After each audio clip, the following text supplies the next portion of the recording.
First of all, I don't mean giving up as in give up on your dreams, give up on your life. That's exactly actually the opposite. But with a lot of things that are hard to deal with, it's counterintuitive. So what you think you have to do doesn't help. And like, trying to force yourself to be happy, doing positive affirmations, it just, at least for me and many, many other people, it never helped. And the only thing after struggling, I guess I would say a decade with depression, was to accept, the only thing that helped was to accept that I have to give up. I have to give up on always feeling a certain way. Because the thing is, when you feel a glimpse of hope, when you go after your dreams, when you start going out of your depression, these things can get addictive. And obviously that just leads up to failure, because it's nothing you can just hold all the time. You cannot be in this state all the time. Like, even though I feel like I healed from my depression through years of work, there are just some things, like life throws at you something and there's nothing you can do. You can't just force yourself to be happy. You just randomly get negative thoughts, like people have all of their struggles, like even very specifically as a woman, sometimes just our hormones just make us feel like crap sometimes. We just wake up and everything is ugly, everything is bad, and then the next day is fine. That's just what it is.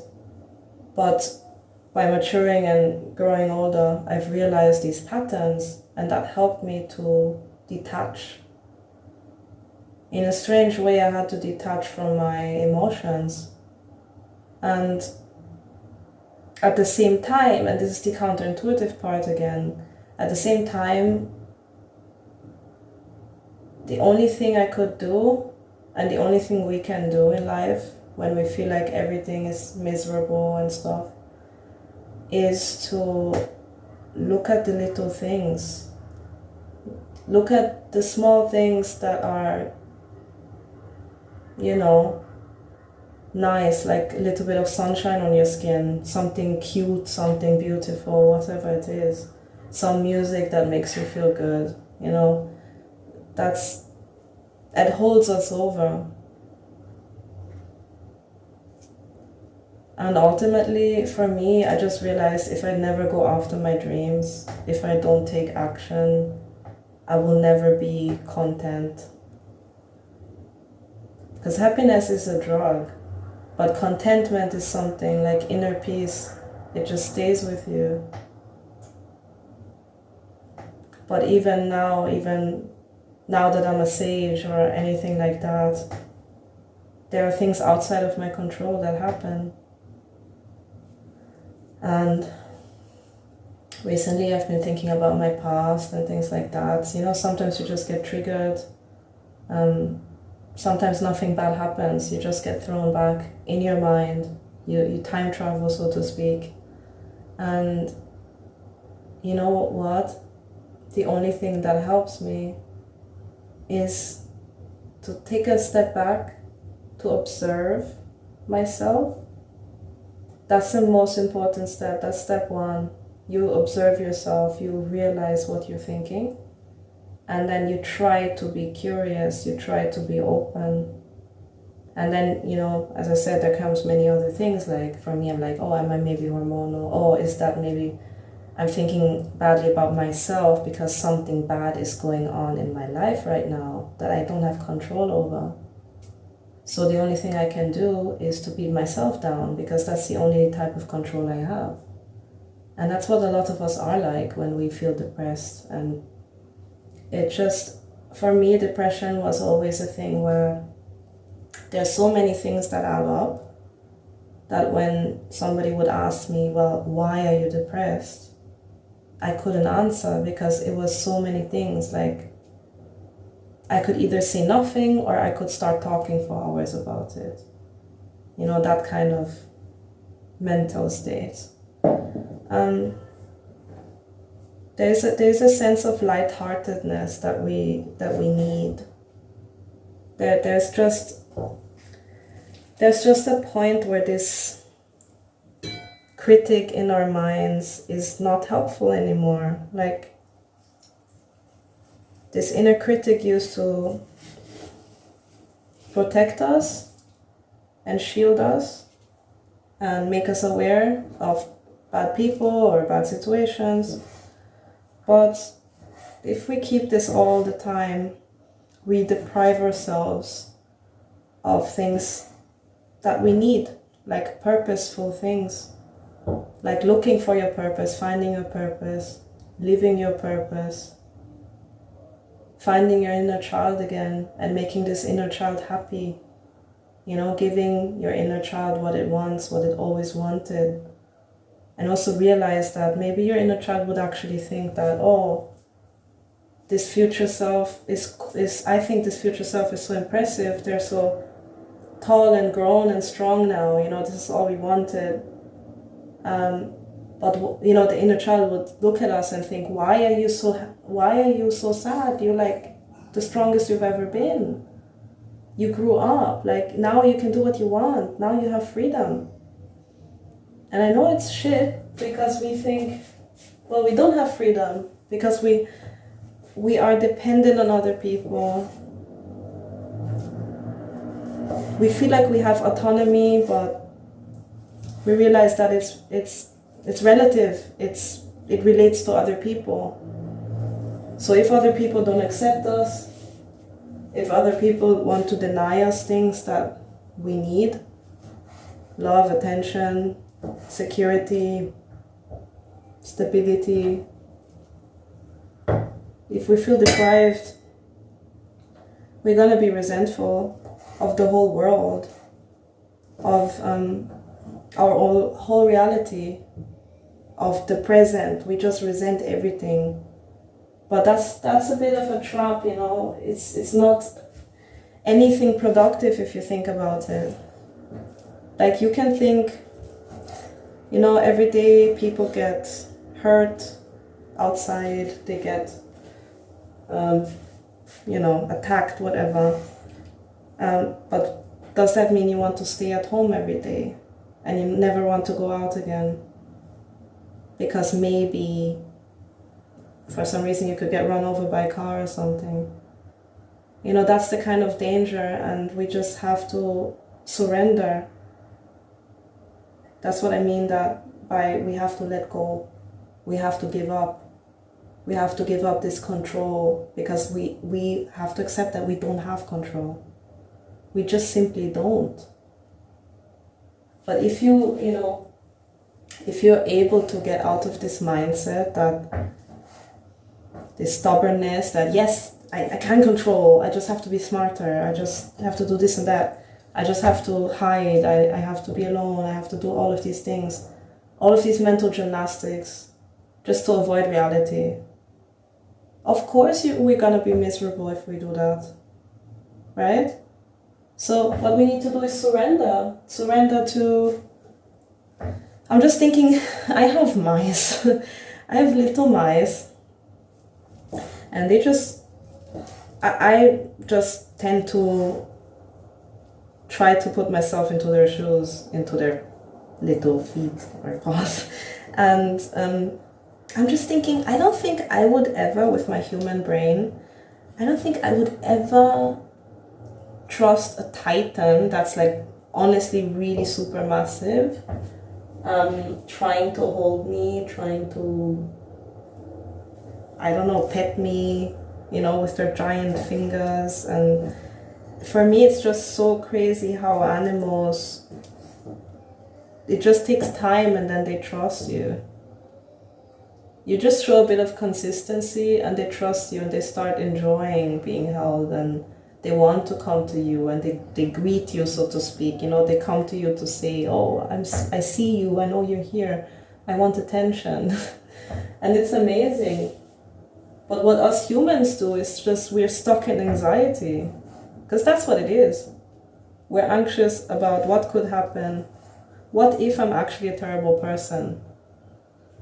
Well, you would find out more likely by interacting with other people rather than being a hermit and hiding, because you don't get any feedback. And I'm well aware that this is the exact reason why we want to hide, because we don't want the truth. There are so many people who know that they're sick or something, or maybe they feel like they are sick, but they don't want to go to the doctor because what if there's a horrible condition I have? But reality is that the longer you wait, the worse it gets. And I use this animal example because they are happy, you know? Like, yeah, they live in survival mode and stuff, but they are carefree. It's like, think about how you were as a child before anything happened. What did you enjoy? What did you like? What did you need? You have to give these things to yourself and give up on other people giving it to you. That's the sad truth. And I know this is a bit too far for somebody who's still stuck in that. And sometimes I feel that way too, like, oh, it's always gonna be shit, da da da da. The moment you let go and you find your innocence again, so to speak, that's where you find true fulfillment, and that's where things fall into place and you can actually have the life you want. This is how you have the life you want. Because you don't have the life you want by just sitting somewhere grumbling and being self-medicating, addicted, and in your mind bitter and resentful. And I'm not denying that the world is a shit place, but there's also wonderful things that we just can't access yet in this moment. If you're not open, though, to understand that this could be your reality as well, because so many people have come out of horrible situations and made an amazing life for themselves. Like, there's no reason why you can't do that, you know, that's just a fact. Try to look up these things more, like realize what type of content you're watching, are you watching the news every day where everything is shit, you know, like it's just something I personally don't do at all. And my mental health has improved so much. And I stopped talking to certain people because they were just always negative, or the only thing we could relate on was something negative. And as soon as I improved, they felt a certain type of way and they didn't like me anymore, you know, things like that. People are always going to be flawed. You can only trust yourself. So give yourself what you need as much as you can. And your standards are going to be so high that you can only tolerate people who at least go into that direction. You will not tolerate people who hurt you, who are not for you. You will start to see the people who are for you, and they will start coming into your life and they will want to stay. Because if you're bitter and poisonous, you spit venom all day, nobody wants to be around you. That's just the sad truth. And the thing is, why I improved so much and why I don't feel like this anymore. Like, I'd never, sometimes I feel down, but I never stay in that hole anymore. It's because I'm humble. I really try to be, at least.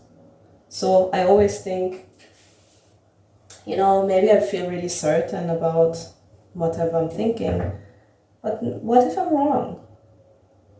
Especially if it's a negative thing. What if I'm wrong? What if I'm exaggerating? What if I'm operating from some past trauma? And feeling wise, that's why I think it's so important to be in tune with your emotions. And that takes training. I'm sensitive, so it's a bit easier for me. But I talk to a lot of other people who have experienced similar things, and it feels like I see that they're more stuck. And I do think I see that the common pattern is that they are not aware of it. They don't really want to admit how weak they are, you know. And I'm willing to admit it. That's why I call myself sensitive sage, because for a lot of people it's weakness. For me it's not, really. But I understand where people are coming from. The police is coming for you. Joking. It's surrender, you know, and you don't have to be religious. I don't like religion, but I'm really spiritual, and I do believe we just need multiple things that are beyond our mere mundane existence. That's what I think. We need something, you know, like art, music. That's like extraordinary, you know, that's special. We need these things. We need these things. So you consume it, you create it, you know, rather than occupying your mind with very superficial things like spending money, short-term pleasure. You know, these things never last. They're a band-aid for an infected wound, and you just need to put the burning solution on it sometimes that will kill all of the germs so you can heal. And so it's ugly to look at this infected wound and think, wow, I have this infected wound. It's ugly, but it's necessary. And then think about like not going to the doctor when you have a broken arm or something. You're just saying, oh, you're exaggerating, it's not that bad. I don't need a cast, I don't need anything. That's how a lot of people operate. And then they wonder why their arm never stops hurting when it's broken. That's metaphorical. Yeah, so for me, I just had this random epiphany, and I felt bad because of what's going on in my life right now. A certain thing with my family and stuff. And yeah, I can't change it. I had this feeling of, oh, I'm just gonna feel shit for a while and I don't want to. And it just made me feel a bit of despair, I guess. Like, can I ever just have a phase, like for a long term, where nothing shit comes up? And I think I'm exaggerating that a bit. And I think a lot of us, not saying that depression is exaggeration, it's definitely not. But I'm saying in general, like little things that we see as negative and they are negative for us, we tend to overly focus on them because we are an anxious species. We are made to improve things. We are made to worry so that we can improve. See problems so that we can invent solutions. That's what makes humans special, but that's also our weakness. So give up. And don't give up your control and replace it with something where somebody else is always telling you what you need to do specifically. That's maybe why I always have to be kind of vague and just give very broad suggestions, because the thing about it is we need to learn how to get support that is appropriate, not expect other people to tell us how we live, right? That's too much. There's some point where you need to rely on yourself, like you want to feel safe with yourself. You want to feel like you have intuition that's actually always right.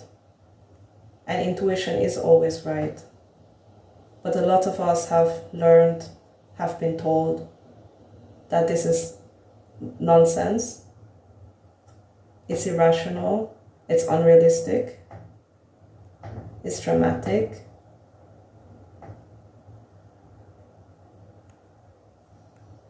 I want to plainly say that's demonic stuff, but it's a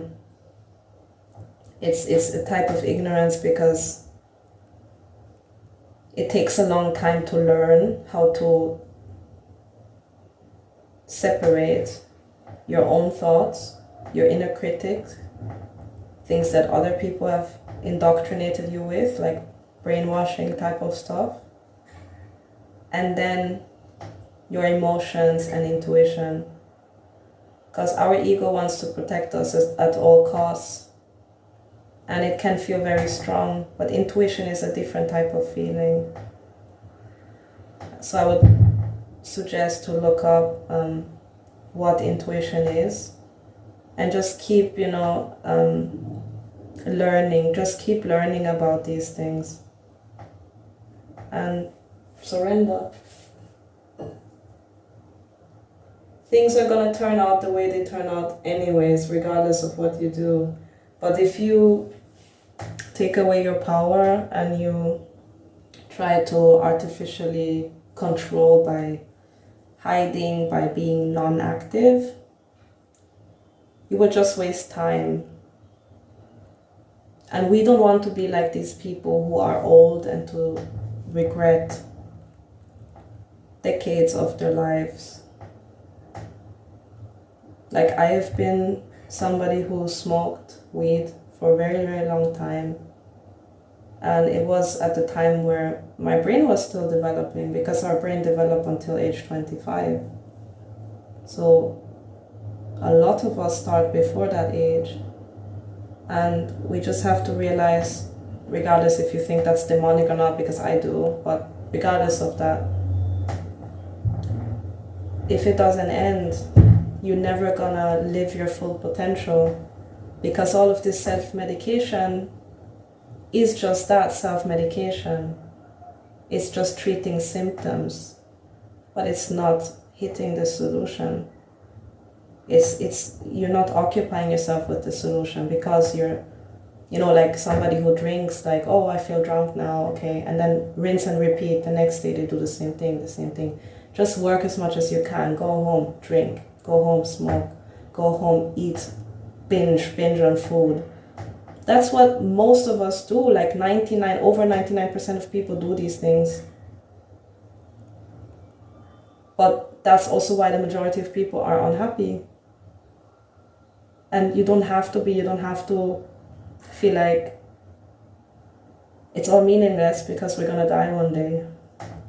Because what I've learned from getting older is that it doesn't go down. It's like this, it's down when we are young, like teenager and stuff, and it goes up if you want it to.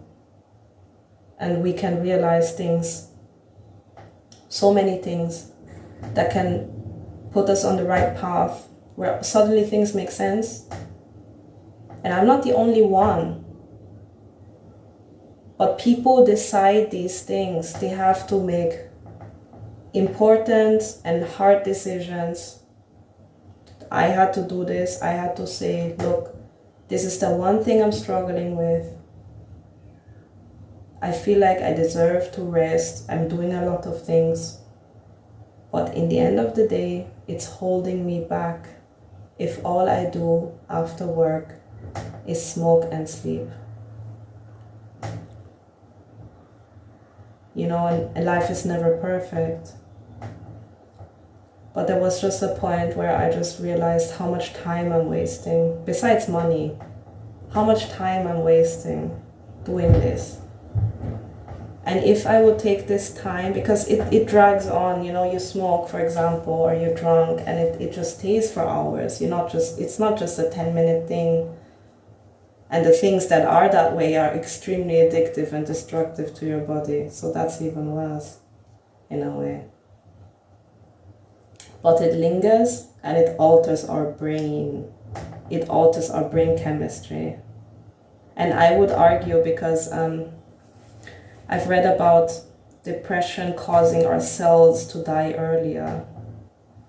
I would argue it really does something to our brain, what we're thinking about all the time. So it can be a long and not easy process, but every day, every step, it gets a little better, even if it's very minuscule. Even by just taking walks, I started getting out of it. There was a time where I didn't even have money and I just went to the library. And I found a book, I found some manga or something, and it just, it created something where it was like a stepping stone. And you find more and more of these stepping stones the more you do it. Just do it. Don't be inactive. Don't be taken over by demons. Bye.